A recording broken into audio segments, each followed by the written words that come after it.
మనతో మన రచనమ్మ అనే కార్యక్రమం ద్వారా మన డివిజన్కి ఈరోజు నన్ను ఆహ్వానించినటువంటి మన డివిజన్ కార్పొరేటర్ నిమ్మల వెంకటరమణ గారికి, అలాగే ఈ కార్యక్రమం కోసం వేదిక మీద ఆసీనులైనటువంటి పెద్దలు ఎమ్మెల్సీ లీలా అప్పిరెడ్డి గారికి, అలాగే మేయర్ శివనాగర్ మనోహర్ నాయుడు గారికి, అలాగే వేదిక మీద ఉన్నటువంటి మా కార్పొరేటర్లకు, వివిధ పదవుల్లో ఉన్నటువంటి మన 18వ డివిజన్ పెద్దలందరికీ కూడా పేరు పేరున నా నమస్కారాలు తెలియజేసుకుంటున్నాను.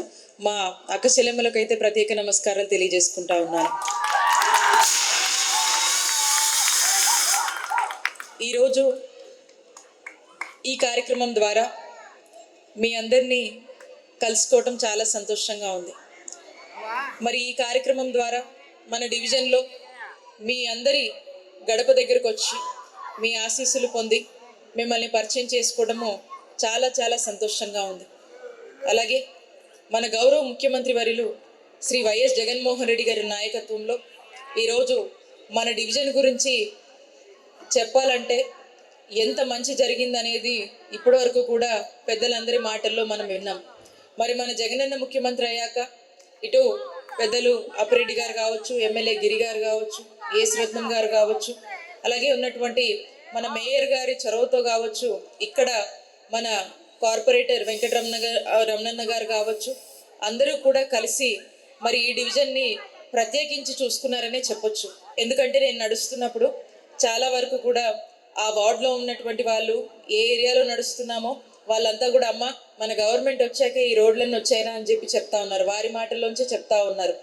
చాలా సంతోషం అనిపించింది. దాదాపు చాలా రోడ్లలో కూడా అన్ని కొత్త రోడ్స్ అవి అన్నీ కూడా ఈ మధ్య కాలంలోనే మనం వేసుకోగలిగామంటే చాలా సంతోషం అనిపించింది. మరి మొత్తం మీద మనం చూసుకున్నట్టయితే మన డివిజన్కి సంబంధించి 10 కోట్లతో మరి రోడ్లు కావచ్చు, డ్రైన్లు కావచ్చు, వివిధ అభివృద్ధి పనులు కావచ్చు, 10 కోట్లతో మనం ఈ డివిజన్ని అభివృద్ధి చేశామంటే చాలా గర్వంగా సంతోషంగా అనిపిస్తుంది. మరి ఇంతటి డెవలప్మెంటు గతంలో ఎన్నడూ ఎప్పుడు మనం చూడలేదు. మరి ఇంతటి డెవలప్మెంట్ అనేది మన జగనన్న పాలనలో ఈరోజు ఇక్కడ ఉన్నటువంటి నాయకులందరూ కూడా మరి ఈ డివిజన్కి సంబంధించి ఇంత చిత్తశుద్ధితో ముందుకు వెళ్ళి డెవలప్మెంట్ చేశారంటే ఒక్కసారి ఆలోచన చేయండి.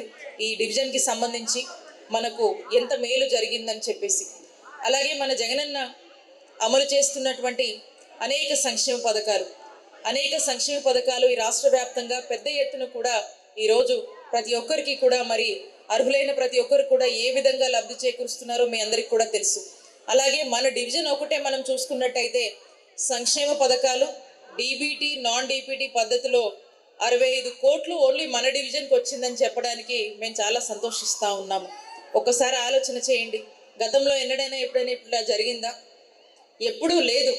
ఇప్పుడు జగనన్న వచ్చాక ఒక్క డివిజన్ గురించే మనం మాట్లాడుతున్నాం. 65 కోట్లు డీబీటీ నాన్ డీబీటీ పద్ధతిలో మనకు లబ్ధి చేకూరిందంటే ఒక్కసారి ఆలోచన చేయండి. ఈ లబ్ధి చేకూరడం వల్ల ఎంతమంది కుటుంబాలు వారి యొక్క జీవితాలు బాగుపడ్డాయనే విషయాన్ని మీ అందరూ ఆలోచన చేయొచ్చు. మరి ఆ సంతోషాన్ని కూడా ఈరోజు జగనన్న పాలనలో మీ కళ్ళల్లో చూపించినటువంటి ప్రేమ, మీరు పలకరించినటువంటి ఆప్యాయతతో స్పష్టంగా కూడా అర్థమవుతూ ఉంది. మరి ఈ విధంగా ఇంత మంచి చేసినటువంటి జగనన్న పాలనని మనమంతా కూడా చాలా సంతోషంగా ఉన్నాము. మరి ముందు కూడా ఇదే సంతోషం మనకు కంటిన్యూ అవ్వాలి. ఇదే అవ్వాలంటే ఖచ్చితంగా మీ అందరి నిండు ఆశీస్సులు మన ముఖ్యమంత్రి గారికి ఉండాలి. రేపు జరగబోతున్నటువంటి ఎలక్షన్స్లో మరి మన ముఖ్యమంత్రి గారు ఇక్కడ ఉన్నటువంటి మీ అందరి మీద ఉన్నటువంటి నమ్మకంతో నన్ను మీ మధ్యకు మన గుంటూరు వెస్ట్ నియోజకవర్గానికి పంపించడం జరిగింది.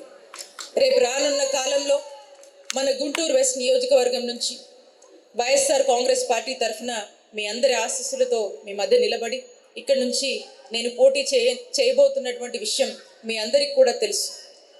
మరి మీ అందరూ కూడా ఇందాక పెద్దలందరూ చాలా విషయాలు మాట్లాడారు. చాలా టైం అవుతుంది కాబట్టి నేను మీ అందరినీ ఒకటే కోరుతా ఉన్నాను, మీ అందరినీ ఒకటే అడుగుతా ఉన్నాను. ఇంత మంచి చేసినటువంటి మన జగనన్నకు, మన వైఎస్ఆర్ కాంగ్రెస్ పార్టీకి, అలాగే మీ రజనమ్మని మరి మీ మధ్యకు పంపించినటువంటి అటు జగనన్నకు, మీ రజనమ్మకు మీ అందరి ఆశీస్సులు ఉండాలని నేను కోరుతా ఉన్నాను.